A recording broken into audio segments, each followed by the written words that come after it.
நீங்க நிறைய ப்ரொமோஷன்ஸ் போயிட்டே இருக்கீங்க. இப்போ வந்து தியேட்டர்ஸ்ல, மால்ஸ்ல, நிறைய ஹோட்டல் இதெல்லாம் இருந்திருக்கு. பட் காலேஜ்க்கு இது வர்றப்போ what do you get reminded of? என்ன ஸ்பெஷலா ஃபீல் ஆகுது? நான் தான் சொன்னேன், லைஃப் வந்து காலேஜுக்கு முன்னாடி காலேஜுக்கு அப்புறம் பிரிச்சுக்கலாம். என் பர்சனல் லைஃப் அப்படிதான். காலேஜில் எனக்கு கிடைச்ச எக்ஸ்பீரியன்ஸ், அங்கே கிடைச்ச ஃப்ரெண்ட்ஸ், அதுக்கப்புறம் என்னால் வேறு எங்கேயுமே சம்பாதிக்க முடியல. காலேஜ் ஃப்ரெண்ட்ஸ் தான் எனக்கு தெரிஞ்ச லைஃப் தான் கண்டினியூ ஆகிற ஃப்ரெண்ட்ஸ் நம்புறாங்க.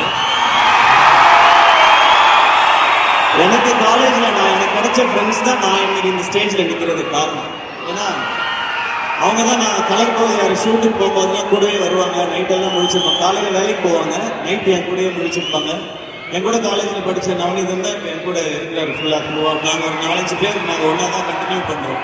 ஸோ எனக்கு காலேஜ் தான் ஞாபகம் வருது. என்னோட காலேஜ் ஃப்ரெண்ட்ஸ் அவங்கனால என் லைஃப் மாறினது. இன்னைக்கு நான் இருக்கிறது தான் ஞாபகம்.